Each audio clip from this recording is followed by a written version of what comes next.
Hello, Petro. Hi, hello. My name is Nikita. How are you doing? I'm doing fine. Great. How are you doing today? I'm fine, thanks. So, let me introduce our company, if you don't mind. Yep. So, we are a product company. We are creating our own SaaS app for restaurants. It will allow to manage orders and payments. We have two backend developers and one frontend. And now we're looking for a middle frontend developer for a long-term period. So we use on our project Next.js, TypeScript. It is for frontend, and for backend we use Nest plus MongoDB. Okay. Okay, could you tell me please about your job experience, if you have it? Yeah, how? Well, previously I was working in Lviv local company that's in Ukraine. It was our staff outsourced company. There I was working for 2 years. Mm-hmm. Then I was moved to Canada company. We were creating task manager from scratch, something like ClickUp. We used React, Redux, and TypeScript on frontend part, and Nest.js plus AWS on backend. And then I moved to another company where I was working last 3 years. Mm-hmm. We were creating online cinema also from scratch. We used Next.js, Redux Toolkit, TypeScript, and on backend we used Python. Mm-hmm. So you have big experience, as I Yeah, see. yeah, and also I have experience with backend, but I am mostly Mm-hmm. front-end developer now. I have experience with a lot of additional libraries like Material, Tailwind, WebSockets, D3JS, FreeJS, Mm-hmm. AWS, and so on. I see. That's great. Okay. So yeah, let's start, I think. Okay, yep. What are semantic tags, do you know? Well, I know article, header, footer, now, main, and Mm-hmm. aside, dialog. Could you tell me why do we need to use it? Well, it improves C optimization. Mm-hmm. Yeah, that's right. Okay. So the next question, what is BAM? Could you repeat the question, please? Yeah, sure. What is BAM? I mean methodology. Yeah. Well, sets CSS Mm-hmm. methodology. Block element modifier. So we have parent block. It can be, for example, like cart, product. I don't know, even header, user. Also, we have elements that's a nested block, and class name starts from block, double Mm-hmm. underscore, and additional part. For example, user name, user nickname, user photo, and so on. Where block will be user. And also we have a modifier. It usually adds for some cases to change some small part, like for example background, color, and like to add additional styles. Mm-hmm. Yeah, yeah, that's right. So, the next question. Do you know how can we center an element in CSS? Yeah, well, we can use flex, display flex, align item center just and just effect Mm-hmm. content center. Yeah. We can center also element using positions. Position absolute top 50% left 50% plus transform translate Mm-hmm. 50% x and y. And we can center using grid, but to be honest, I don't remember how exactly. It's okay. You said all correctly. Nice one. Okay. Which values for position property do you know in CSS? Position absolute, Mm-hmm. x, relative, sticky, and static by default. Yeah, yeah. And what do they do? Well, static is default position, doesn't have any specific behavior. Yeah. Relative, it means that you can apply top, left, bottom, and right. Absolute, it get you out from context, and Mm-hmm. your context of element will be the nearest element with relative position. If there is not any element with such position, it will be body. And fixed, it's the same with like absolute, but once we will scroll. And sticky is the same like absolute, but it will be applied like to the nearest relative position element. Yeah, something like that. Right. Okay. How would you create your custom checkbox? Well, I would create an input with some certain ID. Then I will create label, and for label I will add HTML4 with the same value as ID for input. Yes. Okay. Do you know advantages of SCSS? Yeah, well, in SCSS we can use mixins. It allows to do not duplicate a lot of styles. We can also apply some styles like using nested form. It's very comfortable, and also we can use variables in SCSS. Yeah. So yeah, you said all right. Okay. What are the differences between var, let, and const in JS? Well, difference between var, let, const. Var is a function scoped declaration. It means that if you will create a var instead, for example, if block, it will be available outside the block. But for example, let has the block scope. It means that if you will create variable inside any block, for example, if or while, it will be available only inside this block. Const is the same, but we cannot reassign the const variable. So var, after the compilation, moves to the top of the files. That is why we can use it in all parts of the code. Yeah, and let is block code. Yes, you said. Yep. Okay. Which one of them you use the most in your code, and why? Well, mostly I use constant let only if I need to reassign the variable in the future. Otherwise, I will use const, and I literally never use var. Yeah. Okay. So how to copy an object in JS? Do you know? Yes, there is object design method, and but if you will use object design, it's gonna be a shadow copy. Yeah. But you're going to use tip copy, or we can use JSON stringify JSON parse. But as I remember, JSON stringify, like this method doesn't copy functions in the object. I'm not sure about that too, but yes, you said correctly that when you want to create a different copy of object, so not a copy that will be connected, you need to use, yes, JSON stringify parse, and it's called deep clone.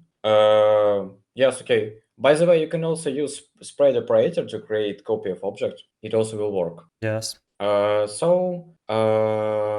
Do you know how can we cancel the default behavior of something in JavaScript? You mean of functions? Yeah. Like for example, if we will add event listener, we can use event prevent default to cancel the default behavior. Yeah, absolutely. So for example, you have an input and you form, and you want to by submit do not reload the page. You can use just event prevent default to prevent it. So Yeah. absolutely right. Okay. Do you know difference between arrow functions and just regular functions? Well, first, that's syntax. Also, arrow functions don't have often this context. It will get context from function that is higher. And we can get arguments of function in a regular function using keyword arguments, but we cannot do this in arrow function. Okay. Nice. Do you know how promise works in JS? Yeah, promise takes callback function. This callback function takes resolve and reject as arguments. Once promise is successfully setted, we can resolve values and then use method then and like make any manipulation with this data. And if we have any errors, we can just simply reject it using reject parameter, which is also a function. Well, usually I work with promises using sync await. I mean, I don't really often create my own promises. Do you know how to complete all promises without waiting for each other? So we have one method of promise promise all. which we can use. Yes, exactly. Okay, okay. How do you work with asynchronous code? I use async await. Mm-hmm. And when, for example, you have a function which works with asynchronous code, how would you tell in JS that it is asynchronous function? Doesn't it exist? I would use async, Mm-hmm. like async keyword. Yeah. Mm-hmm. Exactly. Okay. How can you create an error manually? In JavaScript, we can create an error using true error, Mm-hmm. and just simply pass any string. Yes, yes. Have you ever done it in JS? Yes. Mm-hmm. Okay. Good. Have you ever used local storage? Yeah, sure. For which purposes have you used it? Well, usually, we need to use local storage if we need to store some data that will be used once user will open the site again. For example, it can be the theme, white or black, currency, for example, if you use different currency for Mm-hmm. payments, and so on. Yeah, yeah. Okay, that's correct. What HTTP request methods do you know? Get, post, put, delete, and patch. Yeah, yeah. These are the general of them. Could you tell me what get do? To get, we need to get some data. Mm-hmm. Yeah. What about post? Post, we're using to create something. Yeah, so we just post some data on the server. Yeah, it's Yeah. correct. Okay, okay, good. By the way, what is the difference between post and put? Well, put is to update something, and post to create. For example, put we would use to update user nickname. Post it's to create a user. Yeah, yeah, that's a really good example. Okay. Which class component lifecycle methods do you know in React, by the way? Sorry. Component did mount, component did Mm-hmm. update, component should update, component will update, component will unmount. Mm-hmm. By the way, constructor is also a lifecycle method. It is really interesting because I also didn't know about it, but it is. All right. And also we have should component update, but I really haven't used it also for a while, and it's kind of rare thing in code. Yeah. Okay. So by the way, do you use class components in your code, or you don't use it? Well, I don't use it. Mm-hmm. Have you used it before? Yes, in some really deprecated projects. Mm-hmm. Mm-hmm. I see. By the way, do you know why all React projects now use function components instead of class components?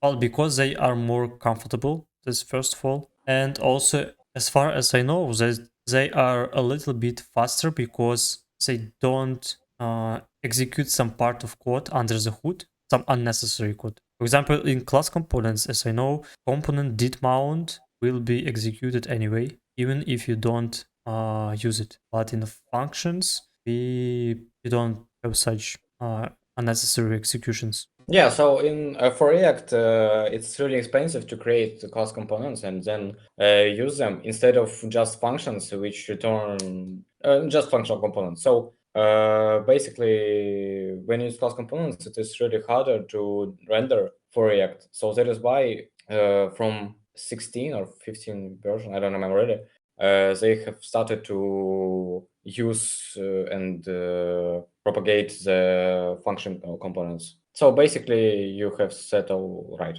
Okay. Can you completely avoid class components? I guess yes. Do you know how? Well, we can use functional components. Yeah, yeah, Um, as we said and before.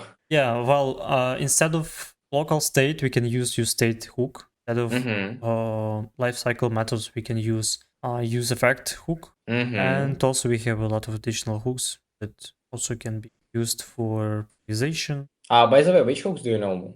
Use state, use effect, use context, use graph, use useMemo, use callback, use reducer. Mm-hmm. Also, sometimes I can create my own custom hooks. For example, I'm used to create a custom hook for the bounce. Yeah. Wow, that's great. Okay. By the way, do you know the difference between useEffect? useMemo and useCallback. Well, useMemo we use to memorize some data. It returns an object. Or usually we use it if we don't need to execute really a huge part of code or a big calculation each render. useCallback will just simply return the same link for the same reference for function. These two hooks takes a callback function as the first parameter and as the second an array of dependencies, which will contain some parameters, some elements when these hooks should be called. Yeah, absolutely right. Nice one. Okay. Can you tell me, please, how does the useEffect hook work? Well, it takes callback function as a first parameter and array of dependencies as a second. Once of one of dependencies will be changed, this callback function will be executed one more time. And also we can return one more function. It will be like a cleaner. When we should use it? Well, usually I use this cleaner to clean some timers. Yeah, absolutely right. Okay. Do you know the purpose of useContext hook? Okay, useContext we need to use to store all data in one place and to avoid passing props through all hierarchy through every single component. So sometimes it can be really horrible, and to do not struggle, we can use useContext. Yeah. How do you think? Can you replace Redux with useContext? I think yes. In which situations? How do you think you can replace it? Well, we can And when? use context for a lot of projects. I think the problem of use context is that once we change one value, it will trigger render of all components that is wrapped using this use context. Yeah, but in Redux we don't have such problem. I mean, in Redux we don't have this problem because only elements that use data that was changed will be rendered. If element uses the data that wasn't been changed, it won't be rendered, and that's actually great for performance. So that's why we need to use Redux in huge projects. Yeah, so we have advantages like scalability, which is good for large projects. You have said it. Also, complexity of state management. So Redux has built-in middleware, time travel debugging, so Redux toolkit, performance, as you said. So yeah, it's okay. Can you tell me, please, how does Redux work? Well, basically, Redux has a store that's like an object that stores all data. Then we wrap all our application and pass our store. And inside any component, we can grab any value from store and use it. Also, to change any data, we use reducers and actions. Reducer, well, action basically contains type and payload for data never. Yeah. And It's reducer will check the type, and once there will be found such type, it will like execute some logic and return new data. Yes.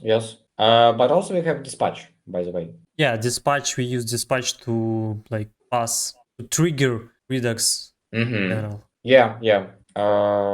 Yes, that's great. How can you handle input changes in React? Using onChange. Do you know what are uncontrolled and controlled inputs in React? Well, uncontrolled inputs, that's when we just using input, like just paste input tag. Control input, it's when we use onChange and also put value. So usually we use state hook or their value for input, and in onChange we will change this state input, and as a value, we will provide this state input as well. Yes, absolutely right.